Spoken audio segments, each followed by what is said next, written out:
பரிசுத்த ஆவியானவரே, நீர் எங்களுக்கு கிருபையாய் கொடுத்திருக்கின்ற இந்த நேரத்துக்காக நன்றியோடு துதிக்கிறப்பா, ஸ்தோத்திரிக்கிறோம். ஆம் கர்த்தாவினுடைய சமூகத்தில் வந்திருக்கிறோம். நாங்கள் வெறுமையாய் செல்லாதபடி கர்த்தாவே, உம்முடைய ஜீவனுள்ள வார்த்தையை நாங்கள் ருசித்து பார்க்கத்தக்கதான கிருபைதன்மாய் ஜெபிக்கிறோம்ப்பா. இப்பொழுதும் அடியனை மறைத்து ஆவியானவர் தாமே இடைபட வேண்டுமாய் ஜெபிக்கிறோம். பேசுகிறவர்கள் நீங்கள் அல்ல, பிதாவின் ஆவியானவரே உங்கள் மூலமாய் பேசுவார் என்று சொல்லி சீசரில் அனுப்பின தேவன் தாமே, இப்பொழுதும் அடியனிலே வாயிலே உம்முடைய வார்த்தையை வைத்து அதை கேட்க எங்கள் ஒவ்வொருவருக்கு கிருபையாய் ஜெபிக்கிறோம். நீர் பேசும், நாங்கள் கேட்க ஆவலோடு கூட காத்திருக்கிறோம். உம்முடைய வசனமே சத்தியம் சுவாமி. ஆமீன். நம்முடைய பிதாவாகிய தேவனிருந்தும் ஆண்டவராயிருக்கிற இயேசு கிறிஸ்துவிடம் நம் அனைவருக்கும் கிருபையும் சமாதானமும் உண்டாவதாக. இந்த மனமகிழ்ச்சியான ஓய்வு நாளிலே உங்களோடு கூட இணைந்து இந்த பரிசுத்த தலத்திலிருந்து ஆண்டவரை ஆராதிக்க முடியாய் ஆண்டவருக்கு அடியனுக்கு பாராட்டின கிருபைக்காக ஆண்டவருக்கு நன்றி செலுத்துகின்றேன். வந்திருக்கிற உங்கள் யாவருக்கும் ஆண்டவரும் மீட்பரும் இரட்சகருமாகிய இயேசு கிறிஸ்துவின் இனிதான நாமத்தினாலே வாழ்த்துதலையும் வணக்கத்தையும் தெரிவித்துக் கொள்கின்றோம். அன்புக்குரியவர்களே, இந்த மனமகிழ்ச்சியான ஓய்வு நாள் பெந்தேகோஸ்தே திருநாளுக்கு பின்வரும் 5ஆம் ஞாயிறாக இருக்கின்றது. இதற்காக நம்முடைய திருச்சபை கொடுத்திருக்கின்ற மையப்பொருள் சீடத்துவத்திற்கான கிரயம். சீடத்துவத்திற்கான கிரயம் என்று சொல்லி நாம் சிந்திக்கும்படியாய் அழைக்கப்பட்டிருக்கின்றோம். அதற்காக இந்த நாளிலே வாசித்த 3 வேத பகுதியும் நமக்கு வெளிப்படுத்துகின்றது. அன்புக்குரியவர்களே, இயேசு கிறிஸ்துவின் காலத்தில் அவரை பின்பற்றியவர்கள் விசுவாசிகளோ அல்லது கிறிஸ்தவர்கள் என்று அழைக்கப்படவில்லை. என்றால் சீடர்கள் என்றே அந்த நாட்களிலே ஆண்டவராகிய இயேசு கிறிஸ்து வாழ்ந்த பொழுது அழைக்கப்பட்டார்கள் என்று நாம் அறிந்திருக்கிறோம். இன்றைக்கு பார்க்கின்றோம், இவர்கள் விசுவாசிகள், இவர்கள் கிறிஸ்தவர்கள் என்று சொல்லி நம்மை அடையாளப்படுத்தி கொண்டிருக்கின்றோம், அடையாளப்படுத்தப்படுகின்றோம். ஆனால் அன்றைக்கு ஆண்டவராகிய இயேசு கிறிஸ்து வாழ்ந்த காலத்திலே அவரோடு கூட வந்தவர் எல்லாரும் அவருடைய சீசர்களாய் இருந்தார்கள் என்று பார்க்கின்றோம். இயேசுவின் போதனையிலே சீடத்துவம் மிக முக்கியமானதாய் இருக்கின்றது. என்றால் அங்கு பார்க்கின்ற பொழுது இயேசு ஊழியத்துக்கு அவர்களை அழைத்த பொழுது அவர்களை பின்பற்ற வேண்டும் என்று சொன்னால் அவர்கள் எல்லாவற்றையும் விட வேண்டும் என்று சொல்லி அவர்களுக்கு அவர் சொல்வதாக பார்க்கின்றோம். அங்கு ஒரு கூட்ட மக்கள் அவரை பின்தொடர்ந்தார்கள் என்று பார்க்கின்றோம். ஆனால் அவர் சீசர்களாகி இருப்பது நிமித்தமாக ஆண்டவராகிய இயேசு கிறிஸ்து அவர்களுக்கு கடினமான அறிவுரைகளை கூட கூடினார் என்று பார்க்கின்றோம். இன்றைக்கு ஆசீர்வாதமான வார்த்தையை நாம் கேட்டுக்கொண்டே சென்று கொண்டிருக்கின்றோம். ஆனால் ஆண்டவர் இயேசு கிறிஸ்து அவர் எச்சரிக்கின்றார். அவர் கடினமாய் மக்களை அவர் சீசர்களிடத்திலே அவர் சொன்னார் என்று நாம் பார்க்கின்றோம். அன்புக்குரியவர்களே, ஜெர்மன் இறையாளர் ட்ரேஸ் போன்ஸ் என்பவர் சீடத்துவத்தின் கிரயம், தி காஸ்ட் ஆஃப் டிஸ்பிளேஷிப் என்று சொல்லி பார்க்கின்ற புத்தகத்திலே சீடத்துவம் இல்லாத கிறிஸ்தவம், கிறிஸ்து இல்லாத கிறிஸ்தவம், மீண்டும் சொல்கிறேன், சீடத்துவம் இல்லாத கிறிஸ்தவம் கிறிஸ்து இல்லாத கிறிஸ்தவம் ஆக இருக்கின்றது என்று சொல்லுகின்றார். எனவே கிறிஸ்துவை பின்பற்றுகின்ற ஒவ்வொருடைய வாழ்வும், இன்றைக்கு நம்முடைய ஒவ்வொருடைய வாழ்வும் சீடத்துவத்தை நாம் மேற்கொண்டிருக்கின்றோம் என்பதை நாம் அறிந்து கொள்ள அழைக்கப்படுகின்றோம். ஆண்டவராகிய இயேசு கிறிஸ்து செல்கின்ற பொழுது அவர் சொன்னது, நீங்கள் போய் சகல ஜாதிக்கும் சுவிசேஷத்தை பிரசங்கியுங்கள். இன்றைக்கு நமக்கு கொடுக்கப்பட்டிருக்கின்ற என்ன, எல்லாருக்கும் சுவிசேஷம் பிரசங்கிக்கப்பட வேண்டும் என்று சொல்லிதான் ஆண்டவருடைய வருகை இன்னும் தாமதித்துக் கொண்டிருக்கின்றது.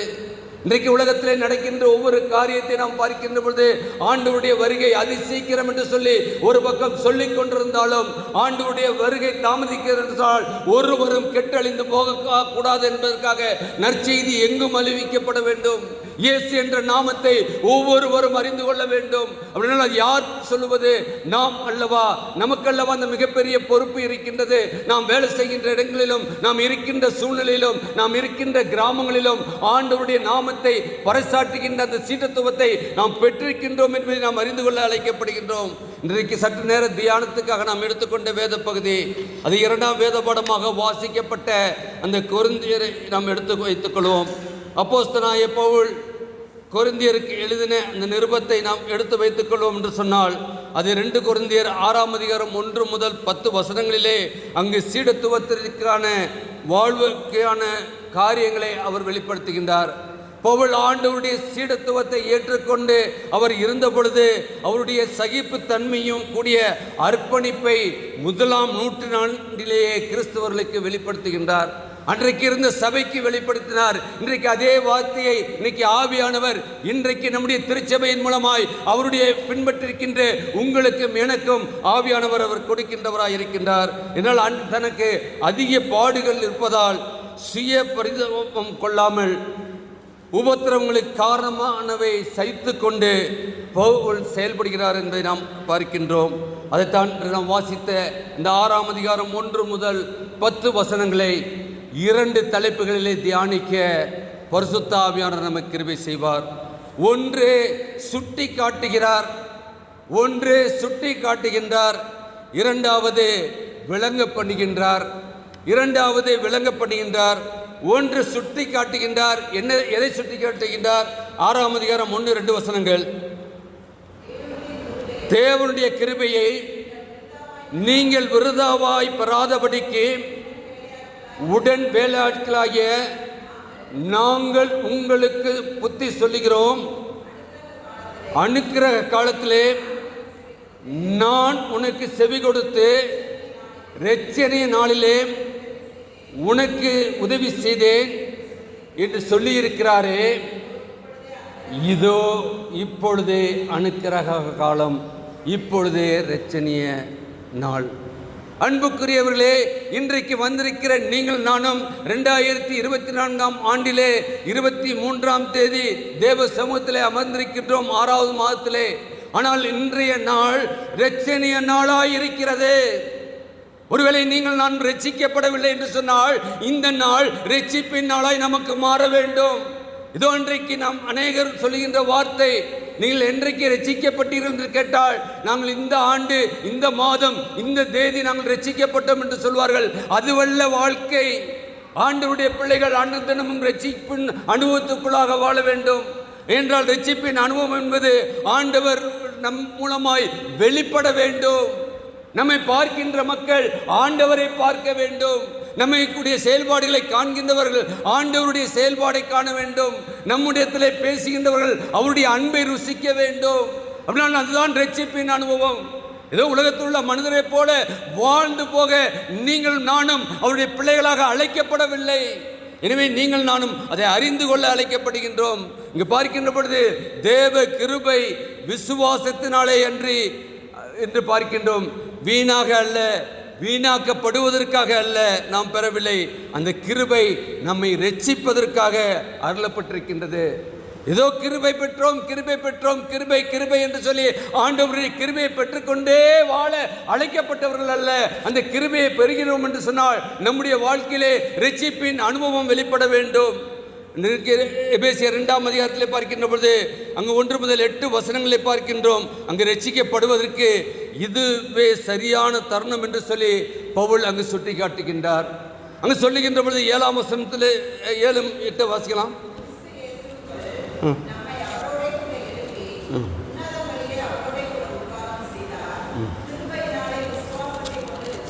கிருபையினாலே விசுவாசத்தை கொண்டு ரட்சிக்கப்பட்டீர்கள். கிருபையினாலே அவருடைய கிருபையை நாம் பெற்றிருக்கின்றோம் சொன்னால், கிருபையினாலே விசுவாசத்தை கொண்டு நாம் கொண்டிருக்கின்ற விசுவாசம் ஆண்டவர் மேல் சார்ந்ததாக இருக்கும் என்று சொன்னால் நாம் ரட்சிக்கப்பட்டவர்களாக இருக்கின்றோம்.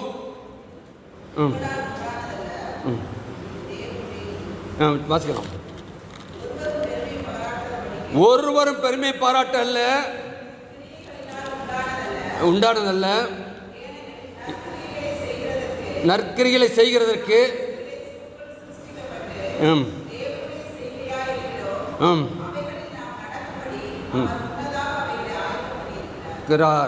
கிருபையினாலே நாம் ரட்சிக்கப்பட்டது மட்டுமல்ல, அது நாம் பெருமை பாராட்ட அல்ல. நான் ரட்சிக்கப்பட்டு விட்டேன், இனிமே ஆண்டவர் என்னோடு கூட இருக்கிறார் என்று சொல்லி நாம் வாழ அழைக்கப்பட்ட மக்கள் அல்ல. வாழ்வது ஆண்டவருக்காக வாழ அழைக்கப்பட்டிருக்கின்றோம். இதனால் நம்மை குறித்து பெருமை பாராட்ட அல்ல. நாம் எதை செய்தாலும் ஆண்டவருடைய நாமம் மகிமைப்பட வேண்டும், ஆண்டவருடைய நாமத்தை மகிமைப்படுத்துகின்ற பிள்ளைகளாய் நாம் இருக்க வேண்டும் என்று சொல்லி பார்க்கின்றோம். என்றால் இது கிரியினால் உண்டானதல்ல, நற்கிரிகளை செய்வதற்கு நாம் கிறிஸ்து இயேசுவுக்குள் சிருஷ்டிக்கப்பட்டு தேவனுடைய செய்கையாய் இருக்கிறோம், கடவுளுடைய கிரியையாய் இருக்கின்றோம். கடவுள் என்னை கொண்டு என்ன செய்வார்?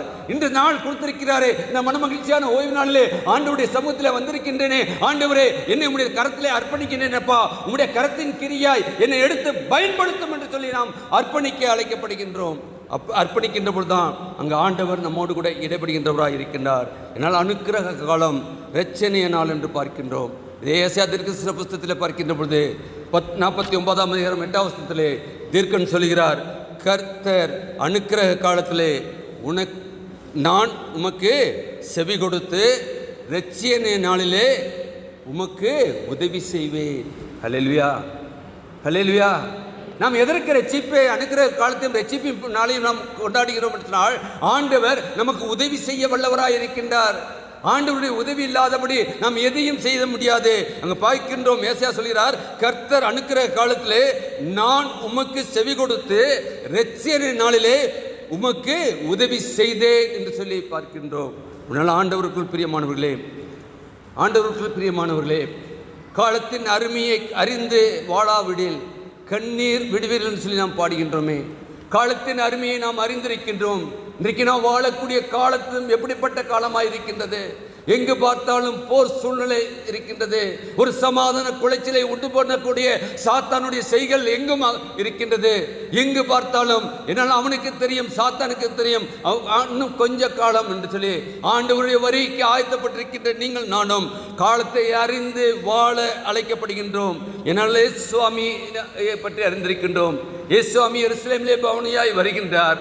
வந்தவர் அங்கு என்ன லூக்கா 19ஆம் அதிகாரம் 41 44 வசனங்களை பார்ப்பேன் சொன்னால், அவர் எருசலேமை பார்த்து என்ன சொல்கிறார், உனக்கு கிடைத்த இந்த நாளிலாவது உன் சமாதானத்துக்கு ஏற்றவைகளை நீ அறிந்திருந்தானால் நலமாயிருக்கும். இப்பொழுதோ அவைகள் உன் கண்களுக்கு மறைவாயிருக்கிறது, மறைவாயிருக்கிறது. இன்றைக்கு அநேக காரியங்கள் நம்முடைய கண்களுக்கு மறைவாயிருக்கின்றது. அப்படினால் நாம் ஆண்டவர் அன்றைக்கு சொன்ன அந்த வார்த்தையின் மூலமாய் இன்னைக்கு நம்முடைய காரியம் என்ன, நாம் செய்வது நல்லது, நாம் பேசுவது தான் நல்லது என்று சொல்லி நாம் வாழ்ந்து கொண்டிருக்கின்றோம். மற்றவருடைய பேச்சுக்கும் மற்றவருடைய காரியங்களுக்கும் நம்மை அர்ப்பணிக்காத ஒரு வாழ்க்கை. ஆண்டவராகிய இயேசு கிறிஸ்து இந்த உலகத்தில் வாழ்ந்த பொழுது நன்மை செய்தவராக சுற்றி சென்றாரே. இன்றைக்கு நீங்கள் நானும் எத்தனை பேருக்கு நன்மை செய்திருக்கின்றோம், எத்தனை பேருக்கு ஆண்டவருடைய அன்மை நாம் காட்டியிருக்கின்றோம். ஆண்டவர் வருகின்ற நாளிலே கணக்கு ஒப்புவிக்க வேண்டும், வருகின்ற நாளில் கணக்கு ஒப்புவிக்க வேண்டும். ஆண்டவர் இன்றைக்கு எருசலேமை பார்த்து கண்ணீர் விட்டார் சொன்னால், இன்றைக்கு ஒருவேளை மதுரை பட்டணத்தை குறித்து அவர் கண்ணீர் விடார் சொன்னால், இன்றைக்கு நீங்கள் நானும் அதற்கு பதில் சொல்லியே ஆக வேண்டும். அப்படிப்பட்ட காரியம் இன்றைக்கு பெருங்குடியில் இருக்கின்றோம் சொன்னால், பெருங்குடி மக்கள் ரட்சிக்கப்படுவது நம்முடைய கருத்தில் இருக்கின்றது. அவர்கள் ஆண்டவரை அறிந்து கொள்வது, ஒருவேளை ஆலயத்துக்கு வருவது மட்டுமல்ல, அவர்கள் இருக்கின்ற இடங்களிலே ஆண்டவரே என்று கூப்பிடுவார்கள் சொன்னால், நிச்சயமாக நம்முடைய ஆண்டவர் அவர்களுக்கும் பதில் கொடுக்க வல்லவராக இருக்கிறார். விசுவாசத்தோடு அவர்கள் கொடுப்பார்கள் சொன்னால் அவருடைய தேவைகள் சந்திக்கப்படும் என்பதை அறிந்து கொள்ள அழைக்கப்படுகின்றோம். எனவே அது நாம் அறிந்து பார்க்க அழைக்கப்படுகின்றோம். அன்புக்குரியவர்களே, ஆகவே ஆண்டவர் தரும் தருணத்தை நழுவ விடாதபடி இன்றைக்கு நாம் கொடுத்திருக்கின்ற காலம் நாளைய தினத்தில் எப்படி இருக்கும்னு தெரியாது. காலங்கள் பார்க்கின்றோம். கடந்த வாரம் பூரா பார்க்கிறோம், கள்ளக்குறிச்சியில் நடந்த காரியங்கள் எவ்வளவு பெரியது. ஒரு 2 பேர் இறந்து போனதற்கு போன மக்கள் அவருடைய வழக்கம் அதுதானா? இந்த வழக்கத்தின்படி இன்றைக்கு எத்தனை பேர், எத்தனை குடும்பங்கள் கண்ணீரோடு கூட இருக்கின்றது. ஒருவேளை தேவ ஜனமாய் இருக்கின்ற நாம் குடிக்கும் வெறிக்கும் நாம் ஆளாயிருப்போம் என்று சொன்னால், இதை ஒரு விசை ஆராய்ந்து பார்க்க அழைக்கப்படுகின்றோம். இந்த நாள் ரட்சிப்பின் நாள், இரட்சணிய நாள் என்று சொல்லப்படுகின்றது. இன்னைக்கு நம்முடைய கிறிஸ்தவத்திலே நாம் பார்க்கின்ற பொழுது இன்னைக்கு நாமும் அப்படிப்பட்ட ஒரு வாழ்க்கைக்குள்ளாக நாம் வாழ்வோம் என்று சொன்னால், ஒரு விசை ஆண்டவரே, என்னுடைய வாழ்க்கையை நீர் அறிந்திருக்கிறீரப்பா, என்னுடைய வாழ்க்கையிலே நீர் என்ன செய்ய சித்தமாக இருக்கிறதோ அதுக்கு அர்ப்பணிக்க எனக்கு கிருபைதாரம் சொல்லி நாம் அர்ப்பணிக்க அழைக்கப்படுகின்றோம். இன்னைக்கு நாம் வாசித்த நற்செய்தி பகுதியிலே பார்க்கின்ற பொழுது மார்க் 10ஆம் அதிகாரம் 35-45 வசனங்களே, அங்கே நம்ம என்ன நினைக்குது, யாக்கோப்பும் யோவானும் என்ன செய்கிறாங்க, ஆண்டவரத்தில் வந்து என்ன சொல்கிறாங்க, நீ வருகின்ற பொழுது, போதகரே நாங்கள் கேட்டுக்கொள்கிறது நீர் எங்களுக்கு செய்ய வேண்டும் என்று விரும்புகின்றோம். இன்றைக்கு அநேக கிறிஸ்தவருடைய வாழ்க்கை என்னன்னா, நம்ம கேட்கறத ஆண்டவர் கொடுத்துடணும், நம்ம செய்யறத ஆண்டவர் வாய்க்க பண்ணணும். ஆனால் ஆண்டவருடைய சித்தம் என்ன? ஆண்டவருடைய சித்தத்திற்கு அர்ப்பணிக்க வேண்டும் என்ற இல்லை. அன்றைக்கு யாக்கோப்பும் யோவானும் என்ன செய்கின்றார்கள்? எங்களுக்கு செய்ய விரும்புகிறோம். அவர்களை நோக்கி, நான் உங்களுக்கு என்ன செய்ய வேண்டும் என்று விரும்புகிறீர்கள் என்று கேட்கிறார். அதுக்கு என்ன பார்க்குறோம்? அதற்கு அவர்கள், உம்முடைய மகிமையில் எங்களில் ஒருவனுக்கு வலது பாசத்திலும் இடது பாசத்திலும் உட்கார்ந்திருக்கும்படி எங்களுக்கு அர்த்தம் செய்ய வேண்டும். இன்றைக்கி அப்படி தானே நம்முடைய வாழ்க்கை. நான் கிறிஸ்துவை ஏற்றுக்கொண்டேன், கிறிஸ்துவனாக இந்த உலகத்தில் வாழ்கிறேன். ஞாயிற்றுக்கிழமை காலையில் பைபிள் எடுத்துகிட்டு கோயிலுக்கு போயிட்டேன், அதனால் ஆண்டவர் எனக்கு வலது பாசத்தை இடது பாசத்தை எனக்கு தான் கொடுக்க போகிறார். பிரியமானவர்களே, அல்ல அல்ல. ஆண்டவர் அங்கு சொல்லுகின்ற பொழுது அவருடைய பாடுகளுக்கு நாம் பங்காளிகளாக இருக்க வேண்டும் என்று சொல்லி வருகின்றார். அவர் பட்ட பாடுகளை நாம் அறிந்திருக்கின்றோம். பாடுகள் வருகின்ற பொழுது ஆண்டவரோடு கூட நாம் சார்ந்திருக்க அழைக்கப்படுகின்றோம். ஆனால் உலகத்தோடு கூட நாம் சார்ந்து வாழ்வோம் என்று சொன்னால், ஒருவேளை ஒரு மகிமையான வாழ்க்கை, ஒரு மகிமையான இது வாழ்ந்து விட்டு போகலாம். ஆனால் நாம் வாழ்கின்ற வாழ்க்கை பாடுகள் நிறைந்திருக்கும் என்று சொன்னால், பரமன் இயேசு நம்மோடு கூட பயணிக்கின்றார் என்பதை நாம் அறிந்து கொள்ள அழைக்கப்படுகின்றோம். அன்றைக்கு பார்க்கின்ற போது அவர்கள் கேட்கின்றார்கள். கேட்ட மாத்திரத்திலே அங்கு 40ஆம் வசனத்தில் என்ன சொல்கிறது? என் வலது பாசத்திலும் என் இடது பாசம் உட்கார்க்கிறதுபடி எவர்களுக்கு ஆயத்தம் பண்ணப்பட்டிருக்கிறதோ அவர்களுக்கே அல்லாமல் மற்றொருவருக்கும் அதை அருள்வது என் காரியம் அல்ல. எவ்வளவு அழகா இயேசு சொல்றாரு. யாருக்கு அருளப்பட்டிருக்கின்றதோ அவர்கள் தான். நான் இத்தனை ஆண்டு காலம் நான் கிறிஸ்துவனாய் வாழ்ந்து விட்டேன், என்னுடைய தாத்தா இருந்தார், என்னுடைய அப்பா இருந்தார், என்னுடைய எல்லாரும் இருந்தார்கள் என்று சொல்லி நாம் மார்த்தட்டி கொண்டிருப்போம் என்று சொன்னால், நிச்சயமாக ஆண்டவருடைய வருகையிலே நாம் கைவிடப்பட்டவர்களாக இருப்போம். என்னுடைய வாழ்க்கையிலே நான் எப்படி வாழ்கிறேன்? என்னுடைய வாழ்க்கை ஆண்டவருக்கு ஏற்புடையதாய், ஆண்டவர் என்னை கொண்டு செய்வதற்கு இரட்சணிய நாளிலே நான் ரட்சிக்கப்பட்டிருக்கின்றன என்பதை நாம் அறிந்து கொள்ள அழைக்கப்படுகின்றோம். இன்னைக்கு நாம் பார்க்கிறோம் பரம்பரை கிறிஸ்தவர்கள், பாரம்பரிய கிறிஸ்தவர்கள். பாரம்பரியம் எல்லாம் ஒருவேளை இந்த உலகத்திலே நாம் பேசிக் கொண்டிருக்கின்றோம். ஆண்டவருடைய வருகையிலே அவனுடைய கிரியைக்கு தக்க பலன் அவரோடு கூட வர இருக்கின்றது. அங்கு பார்க்கின்றோம் 40ஆம் வசனத்திலே, அது என்னுடைய காரியம் அல்ல. 41ஆம் வசனம், மற்ற 10 பேரும் அதை கேட்டு என்ன பண்றாங்க? யாக்கோப்பின் மேலும் யோவான் மேலும் என்ன பாருங்க, அழைக்கப்பட்ட 10 சீசர்களில் 2 பேர் கேள்வி கேட்டு 10 பேருக்கு எரிச்சல் உண்டாகின்றது. இன்றைக்கு என்னுடைய செயல்பாடுகள் மற்றவர்கள் எரிச்சல் உண்டு பண்ணக்கூடிய காரியமாக இருக்கிறதா என்பதை நாம் தேவ சமூகத்திலே ஒருவேளை சிலுவை நாம் நோக்கி பார்க்கின்ற பொழுது சிந்தித்து பார்க்க அழைக்கப்படுகின்றோம். என்னை குறித்தும் உங்களை குறித்தும் மற்றவர்கள் எரிச்சல் அடைந்து கொண்டிருக்கின்றார்களா? அப்படிப்பட்ட ஒரு வாழ்க்கை நாம் வாழ்ந்து கொண்டிருக்கின்றோமா என்பதை நாம் அறிந்து கொள்ள அழைக்கப்படுகின்றோம். 43ஆம் வசனம் சொல்லுகின்றது, உங்களுக்குள்ளே அப்படி இருக்கலாகாது. ஆண்டவருடைய பிள்ளைகளுக்குள்ளே அப்படி இருக்கலாகாது. உங்களில் எவனாயிலும் பெரியவனாய் இருக்க விரும்பினால் அவன் உங்களுக்கு பணிவிடைக்காரனாய் இருக்க வேண்டும். இன்னைக்கு நம்ம என்ன பண்றோம்? ஒரு பொசிஷன் வந்தாச்சுன்னா நான் அந்த நான் என்கிற வார்த்தை ஒரு கிறிஸ்தவனுடைய வாழ்க்கையிலே வரக்கூடாது. நாம் என்று இருக்க அழைக்கப்படுகின்றோம். தென்னிந்திய திருச்சபையிலே என்ன இருக்கிறது? நாம் ஒன்றாய் இருக்கிறது போல இவர்கள் நம்மில் ஒன்றாய் இருப்பார்களாக என்று சொன்னால், ஆண்டவராகிய இயேசு கிறிஸ்து ஏறெடுத்த அந்த மன்றாட்டை மையமாக வைத்து ஆரம்பிக்கப்பட்ட ஐக்கிய சபைதான் தென்னிந்திய திருச்சபை. அப்படி அந்த ஐக்கியம் நமக்குள்ளாக இருக்க வேண்டும். இல்லை என்று சொன்னால் ஆண்டவருடைய வருகையிலே கைவிடப்பட்டவர்களாக இருப்போம். இன்னும் 44 பார்க்கிற பொழுது, உங்களில் எவனாயிலும் முதன்மையாக இருக்க விரும்பினால் அவன் எல்லாருக்கும் ஊழியக்காரனாக இருக்க வேண்டும். முதன்மையாக இருக்கணும்னா ஊழியக்காரனா இருக்கணும். உனக்கு ஊழியம் செய்ய, ஆண்டவர் உன்னை ஏற்ற வேளையிலே உயர்த்துவார் என்பதை நீ அறிந்து கொள். அவர் எல்லாவற்றையும் அறிந்திருக்கின்றார். உன்னுடைய பேச்சையும் உன்னுடைய நடக்கையும் உன்னுடைய செயல்பாடையும் அறிந்த கர்த்தரை நாம் ஆராய்த்துக் கொண்டிருக்கின்றோம். அப்படியே பார்க்கின்ற பொழுது இன்றைக்கு மகிழ்விக்கும் மன்னாவாக நமக்கு கொடுக்கப்பட்டிருக்கின்றது என்னது? அப்படியே 45ஆம் வசனம்,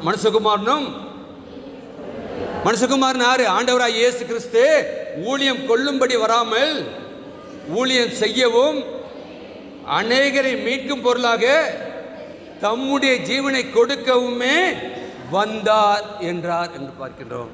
அப்படினால ஆண்டவருடைய பிள்ளைகளாக இருக்கின்ற சொன்னால், இன்னைக்கு ஒரு அப்பாவுக்கு பிள்ளையா இருந்தோம்னா அப்பாவுடைய காரியம் நாம் செய்கின்றோமே, இயேசுவின் பிள்ளைகளாய் இருப்போம் என்று சொன்னால் இயேசு எதிர்பார்க்கின்ற காரியம் அநேகரை மீட்கும் பொருளாய், அநேகரை மீட்கும் பொருளாய் நீங்களும் நானும் நம்மை அர்ப்பணிக்கவும், அதற்காக நாம் எந்த தியாகத்தை செய்தாலும் ஆண்டவர் அதற்கான இரட்டிப்பான ஆசீர்வாதங்களை பரலோகத்திலே வைத்திருக்கிறார் என்பதை நாம் அறிந்து கொண்டவர்களாய் நாம் அதை இருக்க அழைக்கப்படுகின்றோம். அன்புக்குரியவர்களே, இரண்டாவதாக விளங்க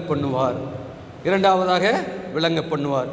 அதில் பார்க்கின்றோம் 3 முதல் 10 வசனங்களை பார்க்கின்ற பொழுது எங்கள் தேவ ஊழியர்களாக இருக்கின்ற பொழுது எவ்வளவு பாடுகள், எவ்வளவு நிந்தைகள். அங்கே பார்க்கின்றோம் 3ஆம் வசனத்திலே, இந்த ஊழியம் குற்றப்படாதபடிக்கு நாங்கள் யாதொன்றிலும் இடர் உண்டாக்காமல் எவ்விதத்தினாலும் எங்களை தேவ ஊழியர்களாக விளங்க பண்ணுகிறோம்.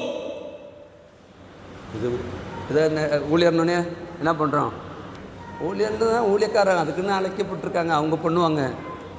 இதுதான் நம்ம கிறிஸ்தவத்தில் இருக்கிற ஒரு பெரிய இது. யாரெல்லாம் ஆண்டவருடைய பிள்ளை அழைக்கப்பட்ட முறை ஒவ்வொருவருக்கும் ஊழியத்தை ஆண்டவர் வைத்திருக்கின்றார். ஊழியம் என்பது நாம் நற்செய்தி சொல்லியாக வேண்டும். நாம் நற்செய்திக்கு முதலிடம் கொடுக்கிறோமா அல்லது துர்ச்செய்திக்கு முதலிடம் கொடுக்கிறோமா? ஏதோ காதில் ஒன்று வந்தாச்சுனாக்கா அதுக்கு எவ்வளவு பேச்சு, மற்றவங்களை குறித்து நாம் எவ்வளவாய் நாம் பேசிக்கொண்டு அலைகிறோம். மற்றவர்கள் இப்படி அப்படி என்று சொல்கிறோமே, மற்றவர்களை நாம் கரம் நீட்டுகின்ற பொழுது அவர்கள் மீது ஒரு ஃபிங்கர் தான் போகுது, 3 ஃபிங்கர் எங்கே வருது? ஒருவரை நாம் பாயிண்ட் அவுட் பண்ணோம்னா என்ன பண்ண, இப்படி தான் சொல்கிறோம். ஆனால் இங்கே சொல்லுகின்ற பொழுது அவர்களை நாம் ஒரு ஃபிங்கரில் சொல்கிறோம், இப்படி பண்ணுறாங்க. ஆனால் நம்முடைய செயல்பாடுகளை ஆண்டவர் 3 தடவை சிந்தித்து பார்க்க அழைக்கப்படுகிறார். அது மட்டுமல்ல, நாம் ஆண்டவரையும் நாம் குற்றப்படுத்துகின்றவராக இருக்கின்றோம்.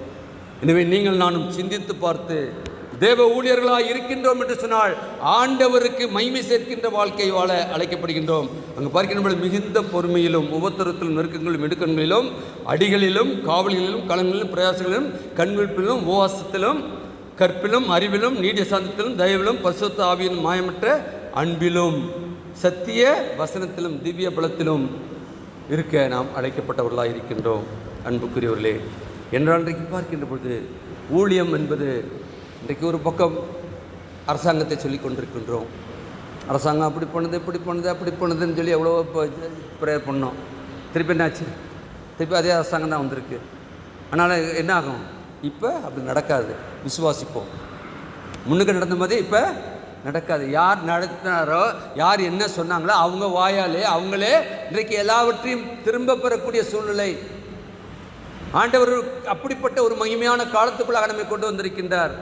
எனவே நாம் எதற்கும் அஞ்ச வேண்டாம். நாம் விசுவாசிக்கின்ற கர்த்தர் நிச்சயமாக எல்லாவற்றையும் ஏற்ற வேலையில் செய்வார். நம்முடைய பிள்ளைகளுக்கு ஒரு குறைவு வராது. எந்த சட்டமும் நம்மை வந்து ஆண்டவருடைய வார்த்தை சொல்வதற்கு எதிராக வரப்போவதில்லை என்பதை நாம் அறிந்து கொள்ள அழைக்கப்படுகின்றோம். இன்னும் 2 கொரிந்தியர் 11ஆம் அதிகாரத்தில் பார்க்கின்ற பொழுது அங்கே சொல்லுகின்ற பொழுது பவுலடியார் சொல்கிறார். 2 கொரிந்தியர் 11ஆம் அதிகாரம் 23 சொல்கின்ற பொழுது அங்கே சொல்கின்றார், அவர்கள் கிறிஸ்துவின் ஊழியக்காரரா? நான் அதிகம் புத்தினமாய் பேசுகிறேன், நான் அதிகமாய் பிரயாசப்பட்டவன், அதிகமாய் அடிக்கப்பட்டவன், அதிகமாய் காவலில் வைக்கப்பட்டவன், அநேக தரம் மரண அவதியில் அகப்பட்டவன். பாருங்க, அவருடைய அனுபவத்தை எவ்வளவு இதாக சொல்றார். அது மாத்திரம் இல்லை, அடுத்த வாசம் 24, யூதர்களால் 1 குறைய 40 அடியாக 5 தரம் அடிபட்டேன். நமக்கு தெரியும், நம்முடைய ஆண்டவராக இயேசு கிறிஸ்து என்ன சொன்னார்? 1 குறைய 40 தரம் என்ன பண்ணார்?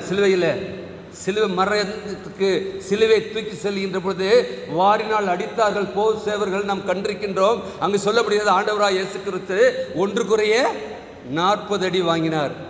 அங்கே 39 அடி வாங்கினார். ஆனால் பவுல் சொல்கிறார், அதுபோல நான் 5 தரம் அடிபட்டேன். அப்படின்னா எத்தனை? 195 தடவை. ஆண்டவர் 39 அடி வாங்கினார்னா நான் அதே போல 5 மடங்கு நான் வாங்கியிருக்கின்றேன். இதான ஒரு கிறிஸ்தவம். நம்முடைய வாழ்க்கையிலே அப்படித்தான் வந்து கொண்டிருக்கின்றது. நாம் ஆண்டவருக்காக எதையாவது செய்ய நாம் முற்படுகின்ற பொழுது நம்முடைய வாழ்க்கையிலே அடிமேல் அடி விழுந்து கொண்டுதான் இருக்கின்றது. நாம் தலை தூக்க முடியாதபடி நாம் வாழ நம்மை வழிநடத்தி கொண்டிருக்கின்றது. ஆனால் எல்லாவற்றுக்கும் மத்தியிலும் ஆண்டவர் அங்கு பார்க்கின்றோம். எல்லாம் நடந்தாலும் 28 வசனம், இவைகள் முதலானவைகள் அல்லாமல் எல்லா சபையை குறித்தும் உண்டாயிருக்கிற கவலை என்னை நாள்தோறும் நொறுக்குகிறது. அப்போஸ்தலனாகிய பவுல் பாருங்க, அவர் அடி வாங்கியிருக்கார், 195 அடி. அது மட்டுமல்ல, அதுக்கப்புறம் பார்த்தா 3 தரம் மிளார்களால் அடிப்பட்டேன், 1 தரம் கல் அடிப்பட்டேன், இப்படியெல்லாம் சொல்லி எல்லாம் ராப்பகலாக அடிப்பட்டேன். ஆனால் எல்லாம் இருந்தாலும் கூட, இவ்வளவு அடிப்பட்டாலும் கூட என்னுடைய இது என்ன, எல்லா சபைகளையும் குறித்த உண்டான கவலை என்னை நாள்தோறும் இருக்கின்றது. சபை என்று சொல்லுகின்ற பொழுது ஐக்கியம், சபையிலே நாம் இருக்கின்றோம் என்று சொன்னால் நமக்குள்ளாக ஐக்கியம் இருக்க வேண்டும். நாம் ஒவ்வொருவரும் கிறிஸ்துவின் இரத்தத்தால் ரட்சிக்கப்பட்டு தேவ சபையிலே சேர்க்கப்படுகின்றோம். அப்படிதான் வேதவசனம் சொல்லுது. ரட்சிக்கப்படுகிறவர்களை அனுதினமும், நம்ம என்ன ஞாயிற்றுக்கிழமை ஒரு நாள் தான் கோயிலுக்கு வரோம், ஆனால் ஆண்டவர் என்ன செய்யறது, அனுதினமும் சபையிலே சேர்த்து கொண்டே இருக்கின்றார். அனுதினமும் மக்கள் ஆண்டவரை ஆராதித்துக் கொண்டிருக்கின்றார்கள். நாம் ஏதோ ஒரு வாரத்திலே ஏதோ ஒரு நாளிலே வந்து ஆராதிக்கின்றோம், ஆனால் எல்லாரும் வந்து ஆராதிக்கத்தக்கதான கிருபையை கொடுத்திருக்கின்றார். இந்த உபத்திரவங்களை ஆவியானவர் நமக்கு வெளிப்படுத்துகின்ற பொழுது எவ்வளவு பாடுகள், எவ்வளவு நிந்தைகள் இருந்தாலும் கூட அந்த நிந்தைகளின் மத்தியிலும் ஆண்டவர் அவர்களுக்கு பலனடி சுத்தமுள்ளவராக இருக்கிறார். அப்போஸ்தலனாகிய பவுலுடைய வாழ்க்கையிலே இவ்வளவு இருந்தாலும் கூட அவருடைய காரியம் என்ன, ஆண்டவரோடுக்குள்ள ஐக்கியத்தை அவர் விட்டு விடாதபடி அவர் வாழ்ந்தார் என்று பார்க்கின்றோம். யோபுடைய வாழ்க்கையும் அப்படித்தான். எவ்வளவு பாடுகள் இருந்தாலும் ஆண்டவரோடு கூட இருந்த ஐக்கியத்தை அவர் விடவில்லை. அதனால என்னாச்சு, ரெட்டிப்பான ஆசீர்வாதங்களை எல்லாம் இழந்தாலும் கூட இழந்த எல்லாவற்றையும் ரெட்டிப்பாய் பெற்றுக்கொண்டார் சொல்லி நாம் பார்க்கின்றோமே. நம்முடைய வாழ்க்கையிலும் ஒருவேளை இதுவரைக்கும் உங்களுக்கும் எனக்கு எவ்வளவோ பிரச்சனைகள், எவ்வளவோ போராட்டங்கள், எவ்வளவோ நிந்தைகள், எவ்வளவோ அவமானங்களை நாம் சந்தித்து வந்து கொண்டிருக்கலாம். அந்த உபத்திரத்தின் மத்தியிலும் ஆவியானவருடைய பண்புகளை நாம் வெளிப்படுத்த அழைக்கப்படுகின்றோம். ஆவியின் கனி நமக்குள்ளாக இருக்க அழைக்கப்படுகின்றோம். அப்படின்னு நாம் வாழ்கின்ற பொழுது இன்னும் 1 தெசலோனிக்கேயர் பார்க்கின்ற பொழுது 1 தெசலோனிக்கேயர் 2ஆம் அதிகாரத்திலே அங்கே அப்போஸ்தலனாகிய பவுல் சொல்கிறார், அங்கே ஒரு சபைகளை பார்த்து நீங்களும் சாட்சிகள், தேவனும் சாட்சி. வாசிக்கலாமா? 10ஆம் வசனம், 1 தெசலோனிக்கேயர் 2ஆம் அதிகாரம் 10ஆம். விசுவாசிகளாகிய உங்களுக்குள்ளே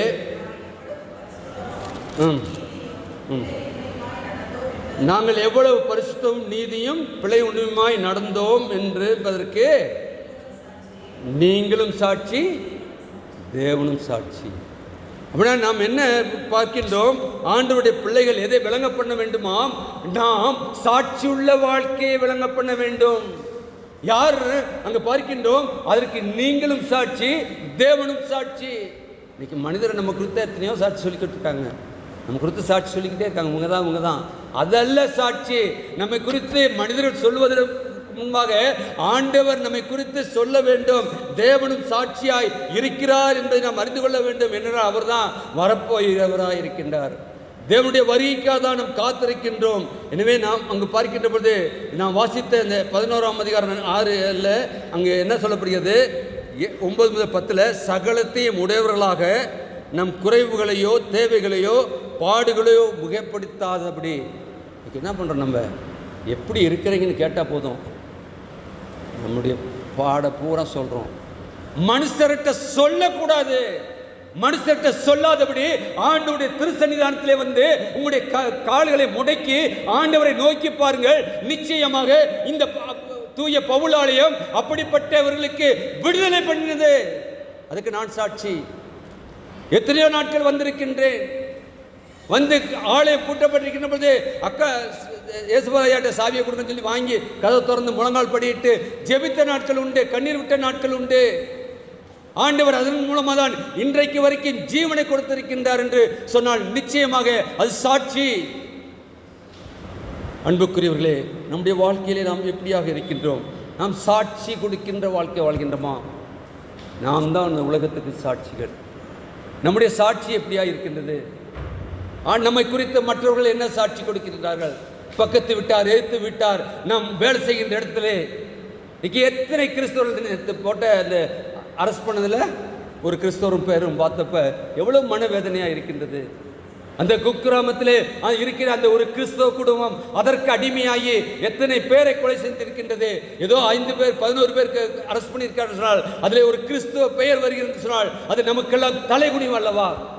நம்முடைய வாழ்க்கையிலே இன்றைக்கு நாம் வேலை செய்கின்ற இடங்களிலே நாம் லஞ்சம் பெற்று நாம் வாழ்வோம் என்று சொன்னால் நிச்சயமாக லஞ்ச பணம் நம்முடைய வாழ்க்கையிலே எந்த சூழ்நிலையிலும் ஆசீர்வாதமாய் இருக்கவே முடியாது.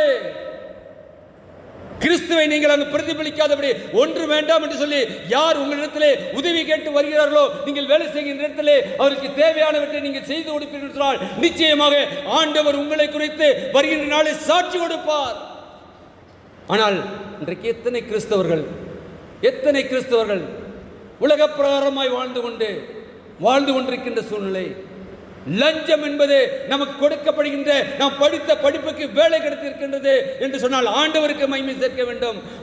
அந்த பணத்தை வைத்து நம்மையும் நம்முடைய குடும்பங்களையும் வழிநடத்த வேண்டும். அதான் ஆண்டவர் எதிர்பார்க்கின்றது. அதற்கு மாறாக நாம் மற்ற மக்களைப் போல, ஆண்டவரை அறியாத மக்களைப் போல வாழ்வோம் என்று சொன்னால் நிச்சயமாக ஆண்டவர் வருகிற நாளிலே பார்க்கின்றோம், எதையும் நாம் பெற்றுக்கொள்ள முடியாது. இங்கு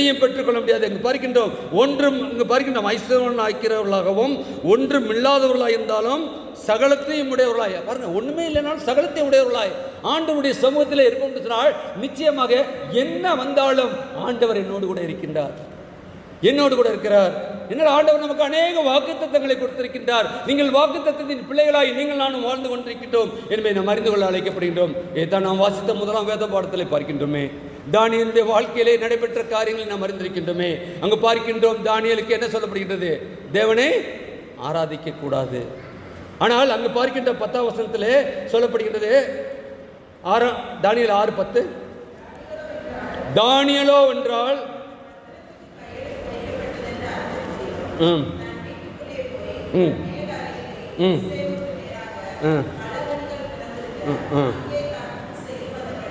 அங்கே தான் முன் செய்து வந்தபடியே தினமும் 3 வேளையும் தன் தேவனுக்கு முன்பாக முழங்கால் படியிட்டு ஜெபம் பண்ணி ஸ்தோத்திரம் பண்ணினான். பாருங்க, அது என்ன வழக்கம். நம்ம வழக்கம் எப்படி இருக்கு? நாம் எப்படி வழக்கமாய் இருக்கின்றோம்? நம்முடைய வழக்கம் ஆண்டவருக்கு ஏற்ற வழக்கமாய் இல்லை என்று சொன்னால் நம்முடைய பின் சந்ததி ஆண்டவருக்கு ஏற்றவர்களாய் வாழ்வார்களா? அங்கு பார்க்கின்றோம், தன்னுடைய வழக்கத்தின்படியே தானியேல் போய் முழங்கால் படியிட்டு 3 வேளையும் ஜெபித்தார் என்று பார்க்கின்றோம். ஜெபித்த மாத்திரத்தில் என்னாச்சு? அங்கேயும் அவரை என்ன பண்ணாங்க? பிடிச்சி கொடுத்தாங்க. என்ன பண்ண? 16ஆம் வசனத்தில் ராஜா ஒருத்தர் போகுது. ராஜாவுக்கோ தானியேல் மேலே இது அதில் கடைசி 16ஆம் வசனம் பின்பகுதி, ராஜா தானியேலை நோக்கி, நீ இடைவிடாமல் ஆராதிக்கிற உன் தேவன் உன்னை தப்புவிப்பார். ஹல்லேலூயா. சொல்லாமே. இன்னைக்கு நம்ம எவ்வளோ பிரச்சனையோடு வந்து உட்காந்துருக்கோம், எவ்வளோ போராட்டங்களோடு வந்திருக்கோம், எவ்வளோ நிந்தையோடு வந்திருக்கிறோம், எவ்வளோ அவமானங்களோடு வந்திருக்கிறோம். எல்லாவற்றையும் இன்றைக்கு ஆண்டவர் அன்றைக்கு சிங்கம் அவரை தப்புவதற்கு முன்பாகவே ராஜா அங்கு சொல்லுகின்ற வார்த்தை, அங்கு பார்க்க, நீ இடைவிடாமல் ஆராதிக்கிற தேவன் உன்னை தப்புவிப்பார். நடந்துச்சா இல்லையா? திருப்பி 22ஆம் வசனம் வர ராஜா 21ஆம் வசனம், அப்பொழுது தானியேல், ராஜாவே நீ என்று வாழ்க, சிங்கம் என்னை சேதப்படுத்தாதபடிக்கு தேவன் தம்முடைய தூதனை அனுப்பி அவன்களின் வாயை கட்டி போட்டார். அதேனென்றால் அவருக்கு முன்பாக நான் குற்றமற்றவனாய் காணப்பட்டேன். ராஜாவாய உமக்கு முன்னாகவும் நான் நீதி கேடு செய்ததில்லை. எவ்வளோ பெரிய ஸ்டேட்மெண்ட்! தூதனை அனுப்பி, ஆண்டவர் நமக்கு தூதரை அனுப்பி கொண்டே இருக்கின்றார். நம்ம போகையில் ஜெபம் பண்ணுறோம்ல, நம்ம பாளையம் இறங்கி நம்ம பாதுகாத்து கொண்டிருக்கிறார்கள். போக்கிலும் வரத்திலும் தூதர்கள் நம்மை பாதுகாத்து கொண்டிருக்கிறார்கள். ஆண்டவர் நமக்கென்று தூதர்களுடைய சேனையை வைத்திருக்கின்றார். அவர்கள் நம்மோடு கூட வர இருக்கின்றார்கள். நமக்கு பாடுகள் நிறைந்த வேளையிலே யார் தூக்குவார் என்று சொல்லி நாம் அங்கலாய்க்கின்ற வேளையிலே தூக்கி எடுப்பதற்கு ஒரு தூதன் உண்டு. இதை விளங்கிக் கொள்ள வேண்டும் அன்புக்குரியவர்களே. இனிமேல் பாடு எல்லாத்துக்கும் பாடு உண்டு. பாடுகள் எப்படிப்பட்ட பாடுகள் என்பதை நாம் ஒவ்வொருவர் அறிந்திருக்கின்றோம்.